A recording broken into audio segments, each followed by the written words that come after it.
It's really about seeing each other as human beings and trying to understand what are the human principles of success.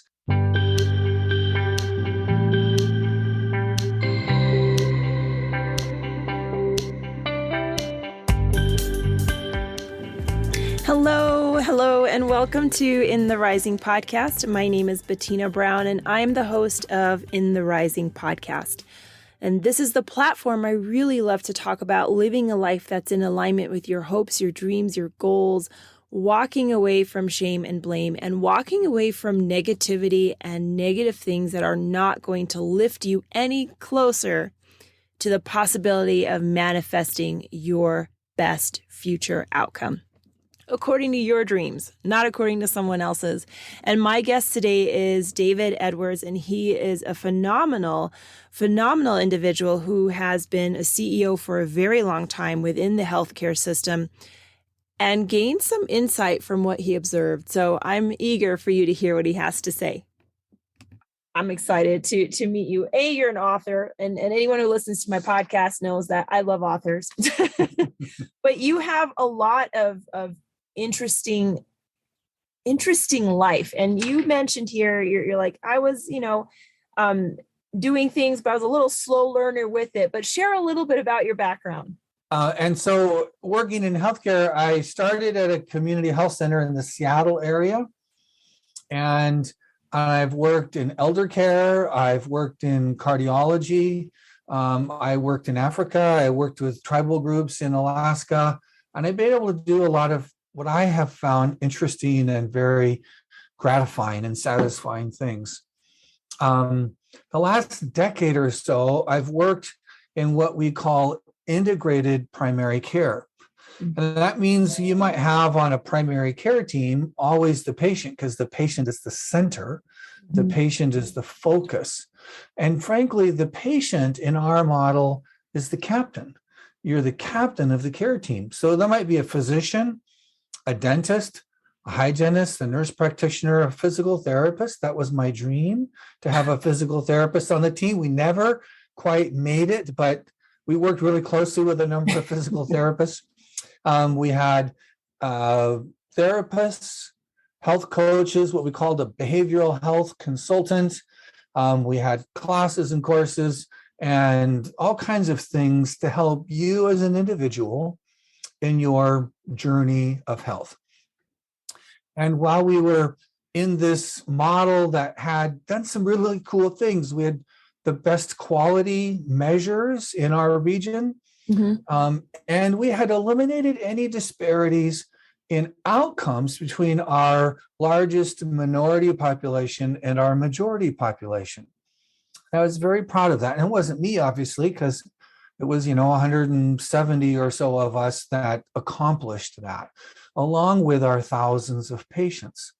And so I've done all these things, and we were in this wonderful spot. We'd outgrown the building. So my office as the CEO was in a closet, which I moved out of, so we could put 2 dentists or 3 dentist offices in my closet. And I moved out of the building. We needed a new center, and it had been built 20 to 30 years before, around the traditional kind of doctor telling the patient what to do model. And we knew that what we'd evolved was very different, and the physical space didn't support it. So we were really thrilled to design a physical space to support, to physically support this kind of a model where everybody is on a team and it's all integrated and it's all centered on helping the patient. And in this process, we had some dialogue because I had this epiphany.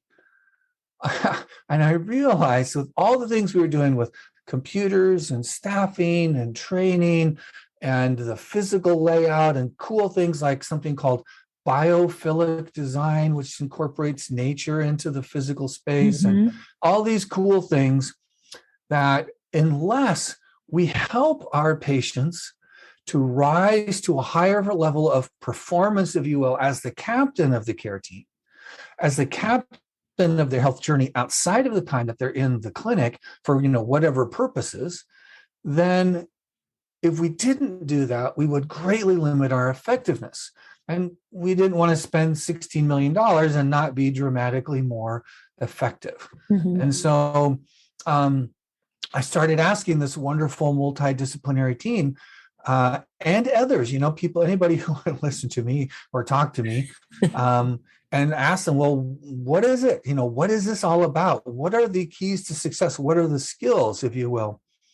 And working especially with some of the therapists, I realized that this is all about change, right? There's change going on around us. Mm-hmm. When I first started my career, there was no such thing as the internet.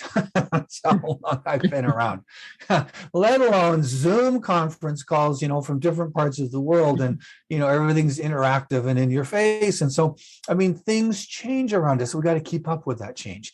Mm-hmm. We want to remain viable and vital and in charge of our lives. That change is important. But even more important is the change that goes on inside of us. Mm-hmm. And people describe that in a lot of different ways, but let's just simply call it being the captain of who you are becoming, rather than being at the whim of a partner, of work, of children, parents, friends, those zillions of marketers that are always around us trying to send messages our way, right? Unless we can manage and say, this is all good, this is all around me, this is all wonderful, but I'm in charge of my life. And what do I want my life to become? What do I want to do? Where do I want to go? What am I in the process of becoming? And so that kind of change became the focus of my effort. And as I was a finance guy for a lot of years, I built a spreadsheet and I compared these change models. And Yes. At the core of every model was this secret little thing, not really a secret, but this amazing little thing that I didn't understand very well, called intrinsic or personal motivation. This became the focus of my study. And I studied for about 2 years, and I read all kinds of books and all kinds of research. And there are 3 core elements to our motivation. They start with our values, using a natural metaphor like a tree. This is like the roots. Mm-hmm. They go deep and they bring moisture and nutrients to everything that we do. And then there's principles of being effective. They call it self-efficacy, and something called our self-esteem, which, as I studied that more, realized that typical self-esteem is built on comparison. Am I a 4.0 versus you, or a 3.5? Or, whatever. It's kind of, am I taller than you or shorter than you? It's all about comparison. How do I rank on a scale? As opposed to something that I think is much more powerful and gets us to the same place without kind of the baggage and negative side effects, which is called self-compassion. Mm-hmm. And so these 3 things became the foundation: self-compassion, self-efficacy, and our core personal values. And I identified within 10 principles, which the focus of my book. So that your story made me think of 2 things. One is you really talked about patients being the captain of their own fate, because the old school was you were the servant of whoever was telling you to do something. But I felt in your story that you were also the captain. You were the CEO of that. But it's you also had the word serve came to mind. What made you feel like you were the captain of serving? What is your value that creates that in you? I believe, as a core purpose of human existence, is that we want to leave the world a better place than we started when we got here. And we do that by serving other human beings. And we can do that through a lot of different ways, right? It can be through like STEM, science, technology, engineering, math. It can be through service, like being a physical therapist or a health coach, or whatever kinds of service. It could be in technology, like, inventing things like Zoom. It could be in a whole lot of different ways. And I don't want to limit that. But when it comes down to it, our success, our joy, our sustainability as human beings comes by living our lives consistent with the enduring human principles and by serving and helping others to accomplish what we've done and hopefully much more. And what also came up, because I did Google this while we were talking, is when the word captain, and it just sparked something in my memory banks. I went through my files, and this is actually part of a poem. I am the master of my fate. I am the captain of my soul is what by poet William Ernest Henley. And I really thought about that a lot, that for really giving patients that ability that they are the master of their own fate. And that is a positive, as in what choices they make, and also what choices under what circumstances. And when you talked about disparity, 4 years ago, feels like forever ago, I completed a master's in health administration, and we had to really go into health disparity. And I was repulsed. I was shocked, not only within our own country, around the world, that the disparity had a whole new meaning after the research I did. Tell me a little bit more about what you witnessed, even from a higher level. This was still your, moving out of your office, helping. What did you witness that made you feel that you really wanted to change the disparity? And so that everyone, regardless of color and finances and et cetera, there's a lot of different disparities, that they feel equal in their self-efficacy and their self-esteem. It is a matter, I think, of being able to, or trying to put yourself in somebody else's shoes.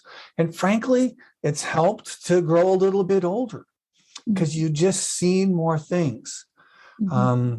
I worked when I was very young. I served in Europe, and on a religious mission, actually.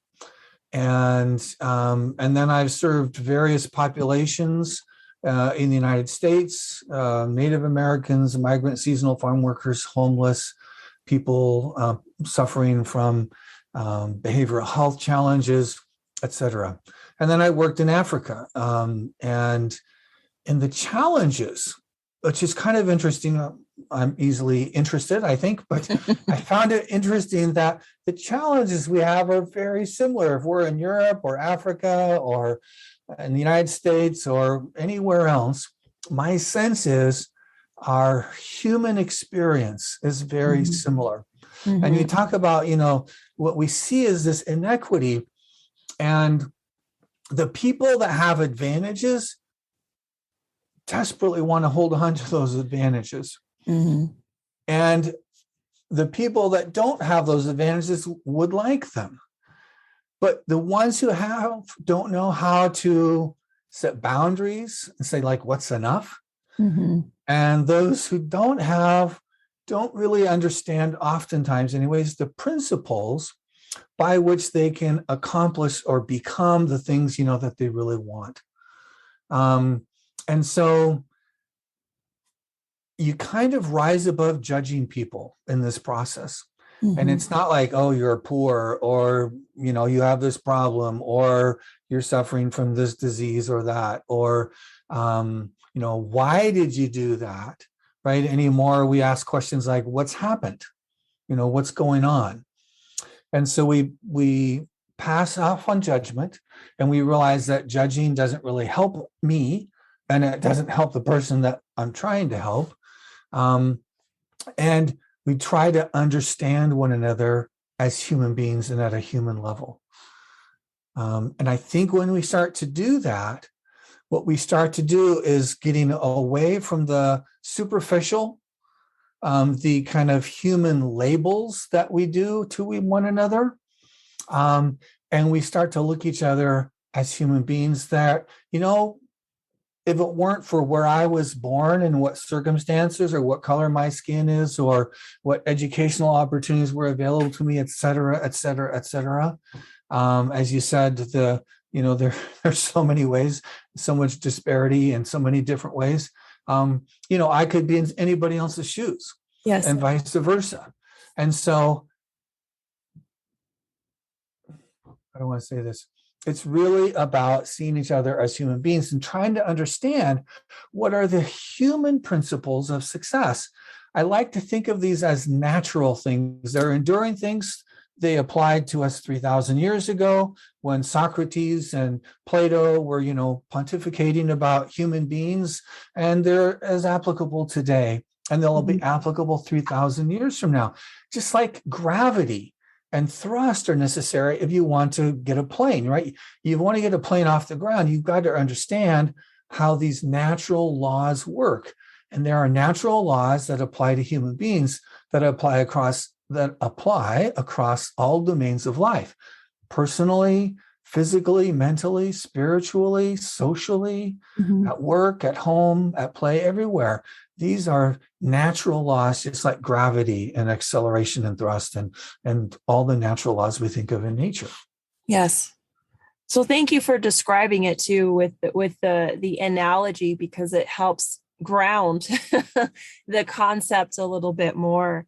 And with all of this and this personal motivation, and you're seeing patients feel empowered through the process of this multidisciplinary approach. And then you do your own research and you're like, okay, I'm curious. And a lot of the most successful people really just start with curiosity, that they're not willing to stop the being curious and curious cats throughout their ages.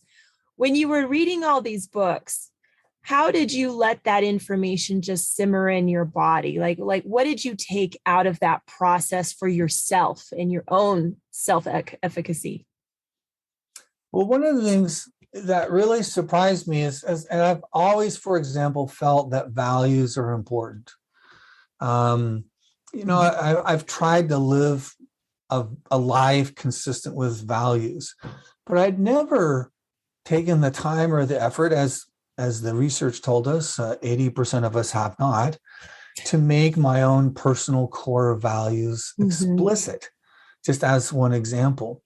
And so as I was reading and studying, like I said, I may be a little slow because it took me so long to get to this point. But what I like to do is I like to read something, and then I like to ask questions about it. And then I take some time to ponder and I let it sit. So the way the mind works, right, is whatever I've looked at or been exposed to today, overnight, when I'm resting, it tries to make sense of that, or it tries to put things in place and kind of get rid of the junk and organize and make it useful for me. And so I think that's one of the reasons it just takes time sometimes, is you've got to allow things to cogitate and sit and say, how does that relate to other things that I think are right or true or consistent? And if it doesn't, why? And you just kind of go down that process. And so there's a lot of fits and starts and ideas. I did a lot of writing and note taking. And again, some of the things really surprised me. And so something I had not done, that I changed, a decision I made was, I thought, this is what the research tells me. I'm just going to make my own personal core values explicit. And so I did that. And that has been super helpful for me. And as I interact with people, or I talk to people, or I read the news, heaven forbid, you'll get things on my phone, gives me these, notifications, and some things make me great. It's like, oh, that just doesn't feel right? It doesn't sound right to me. And the other thing, I go, yeah, that sounds right. And by making my values explicit, I was able to more easily kind of say, this is why. This is what about this is bothering me. And this is what about this I resonate with. And it's really helped me in that regard to be a little more focused. And this is what the research tells us. When we make our values explicit, which doesn't take a long time and it doesn't cost any money, you have more purpose. There's more meaning in your life, which is good for all of us, right? Yes. And I'm going to jump in on that because I'm also curious. And I decided after my own coaching experience to become a life coach myself. And so there I am in another course.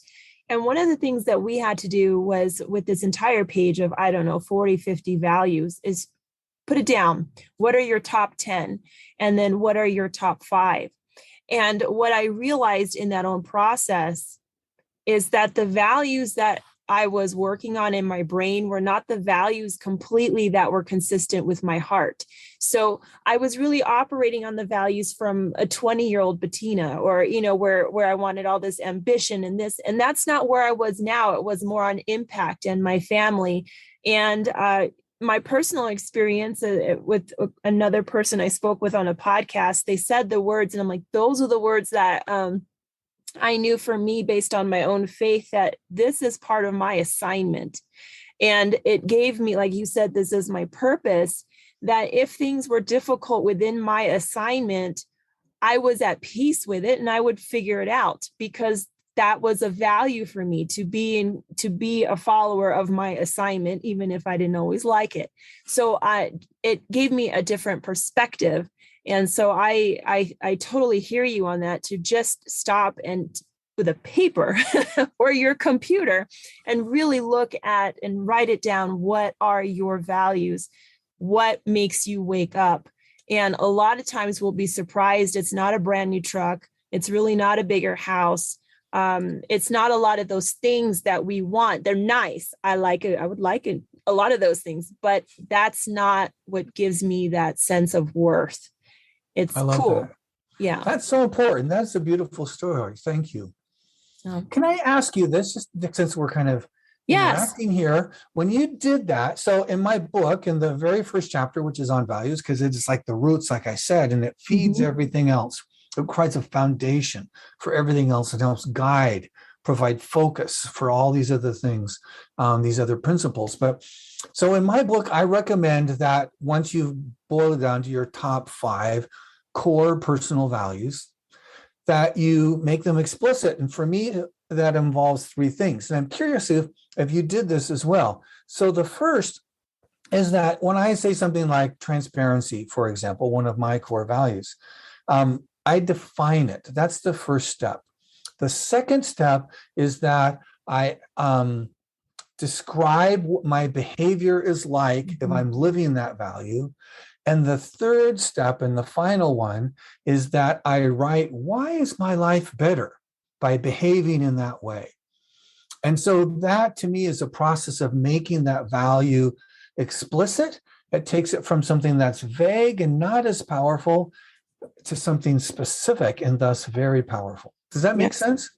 It does. And to answer your question, thank you for asking it. I did write it down in a journal, and then I have it on a note card as well while I'm brushing my teeth, getting ready. But what I wrote what my day would look like from when I wake up and what experience I'm having, because they're in alignment with what is very important to me. And though that is not where I am completely now, things such as this podcast, going out of my shell, having really great conversations with a variety of people that I would not normally have within my social group or location, to have conversations with, is part of my value, to continue to grow and to allow, because I listen to a lot of podcasts and I listen to a lot of YouTube podcasts, to give that to other people that may make a difference for them as it had made a difference for me. And so, yes, being accountable, looking at that again and again, and knowing what I stand for. And I think in my assignment, feeling those values. Yes, that's absolutely. Awesome. Absolutely. And you said your book. So let's get into it. Your book that you wrote, share title, what it's about. So it's called New You, Who Knew? And on the title, it says right on there, it says it's about surprising foundations. There are 10 that help you to get more done, feel more connected, and remain balanced in a rapidly changing world. Mm-hmm. And that's really what it's about. I mean, it's not the master course in anything.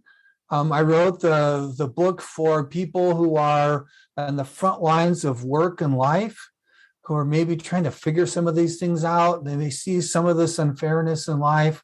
They wonder, they're frustrated, maybe a little discouraged by some of the things that happen to them. and their inability to be able to manage those things. And frankly, most importantly, to manage themselves and how they respond to those things. And so it's really written in that kind of introductory way to say, here's 10 principles. These are core foundations of human success. They apply across all domains of life, and they are not dependent upon you having done anything before. So if you've never read a self-help book or, taken a life coach course or anything like that, the book is perfect for you because it introduces these core foundations that in fact do guide human success throughout history.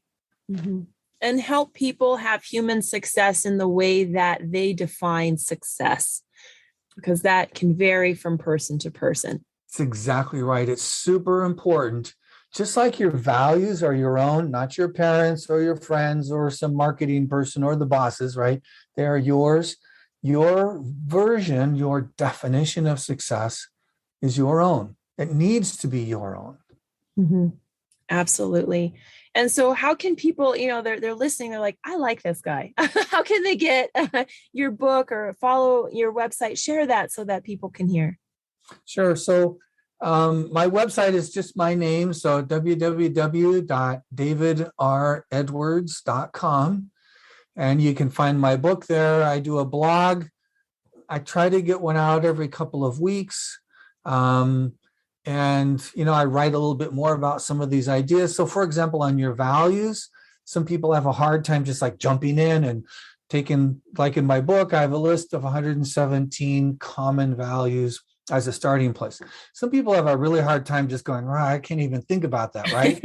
So in my blog, I think I have like 5 different blogs on simple, easy ways. For example, one of them, I just ask you to take your cell phone and for a week, take pictures of things that you think are important, that you think matter. And if you do that for a week and you have 10 or 20 pictures, hopefully when you're done, you can go through those and it helps you kind of start that mental process of going, oh yeah, why did I think that was important? Maybe that's leading to one of my values, right? So I try to do this again in a very introductory way, very easy way that anybody could hopefully relate to and start to realize these benefits in their life. Yeah. And I like the idea of, taking charge of yourself and doing that. And self-help is really self-growth. And if you're looking for a connection with others, a lot of times we have to start with being connected to ourselves and your values and how you want to live. And if there's a disconnect there, that really does just bleed into other aspects of our life. What would you say it was on the horizon for you? What are you still rising up to? What am I rising up to? Well, I'm trying to just get the word about the book, right? And I'm trying to reinforce and make these ideas common and applicable and useful and functional for people. I have an idea for a book for businesses because business, in my mind, is a collection of human beings who've come together to accomplish some common purpose. And business has gone way off in left field as far as I'm concerned, especially in the Western world, but really all over the world. And we need to realign business with the principles of human success, because failing to do that is destroying humanity and the environment. And it just can't be acceptable. And if that wasn't enough, I'm a Christian man, and I'm working on a version of the book written to a Christian audience where I relate these 10 enduring human principles to Christian principles. Again, just to make it that much more approachable for people with a Christian background. So I have had the values conversation with a few of my guests on In the Rising podcast. And every single time it makes me pause and ponder, am I living today in the values that I am? Because I will be honest, the last time I really sat down with any sort of list of values, he talks about 100, we can do 50. I was a little bit more okay with 30. To look at them and say, what is important now?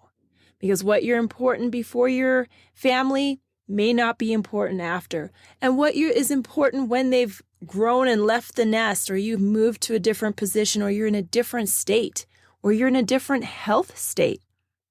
I really like the idea of being in alignment with those values, because that's when you experience your joy and your presence in your day-to-day life. And so I really appreciated his feedback, and I'm interested to hear what you have to say. So you feel free to reach out to me at Bettina at intherising.com or on Facebook or Instagram. And if you feel that someone you know would benefit from this podcast, go ahead and share it. It does so much to put this in the hands and ears of someone's life that it can change. And I also appreciate feedback. So if you feel that this is a good podcast or a good podcast episode, I ask you humbly to leave a review, your honest review. And until next time, let's keep building one another up.